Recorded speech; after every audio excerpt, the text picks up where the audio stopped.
Question number 13423, Minister for Civil Supplies. అధ్యక్ష, గౌరవ సభ్యులు అడిగిన ప్రశ్నకి 2023-24లో ప్రభుత్వం సేకరించిన వరి ధాన్యం వివరాలను దిగువగా వివరించడం అయింది. ఖరీఫ్ సీజన్లో సుమారు 4,97,910 రైతుల దగ్గర నుంచి 29,97,073 మెట్రిక్ టన్నులు ధాన్యం సేకరించాం అధ్యక్ష. దానికి మొత్తం చెల్లించింది 6,549 కోట్ల 15 లక్షలు.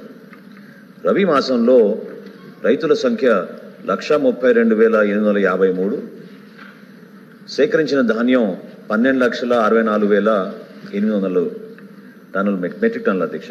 దానికి 2,763,70.76 కోట్లలో అధ్యక్ష.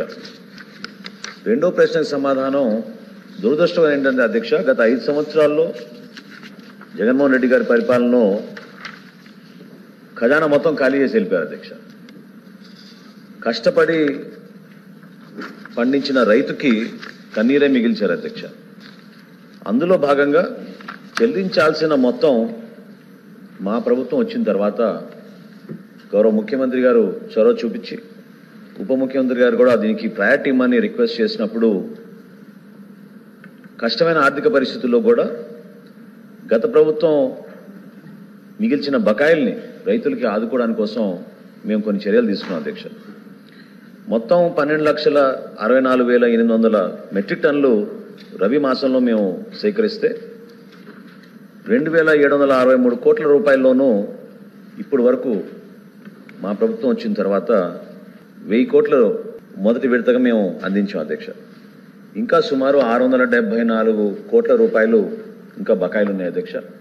రాబోయే 10-15 రోజుల్లోపే ఈ అప్పు ఏదైతే గత ప్రభుత్వం చేసి వెళ్ళిందో దాన్ని మేము ఎట్టి పరిస్థితుల్లో కూడా రైతును ఆదుకోవడానికి కోసం చర్యలు తీసుకుంటాం అధ్యక్ష. ఇందులో దురదృష్టమైన అంశం ఏంటంటే సివిల్ సప్లైస్ కార్పొరేషన్ పేరు మీద 39,550 కోట్ల రూపాయల రుణాలు చేసి చివరికి 1,674 కోట్ల రూపాయలు బకాయిలు, రైతుకి ఇవ్వాల్సిన బకాయిలు కూడా గత ప్రభుత్వం అందించకుండా వెళ్ళిపోయింది అధ్యక్ష.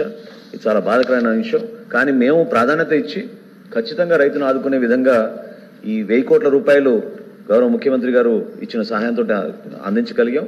రాబోయే రోజుల్లో ఈ 674 కోట్ల రూపాయలు కూడా తప్పకుండా మేము రైతులకి తక్షణమే చెల్లిస్తాం. అంటే రబీ కూడా స్టార్ట్ అయిపోతుందండి, పెట్టుబడి కూడా కావాలి, ఇమ్మీడియట్గా ఇవ్వాలి రైతుకి. ఏ ప్రభుత్వం బకాయి పెట్టినా రైతుకి ఖచ్చితంగా రబీకి, ఖరీఫ్లోది ఖచ్చితంగా రబీ కన్నా ఇవ్వకపోతే పెట్టుబడి ఉండదు కదండి.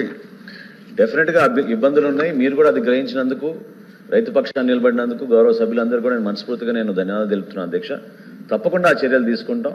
నేను మాటిస్తున్నాను సభాముఖంగా, ఎట్టి పరిస్థితుల్లో కూడా ఈ 674 కోట్ల రూపాయలు కొద్ది రోజుల్లోనే, అంటే రుణాలు మళ్ళీ బ్యాంకుల దగ్గరికి వెళ్ళి వీటన్నిటికీ చాలా పేపర్ వర్క్ ఉంటుంది అధ్యక్ష. మా వంతు మేము ప్రయత్నం చేస్తున్నాం. 39,550 కోట్ల రూపాయల్లో ఈ ప్రభుత్వం వచ్చిన తర్వాత 2,000 కోట్లు దాంట్లో చెల్లించాం అధ్యక్ష. సో ప్రస్తుతం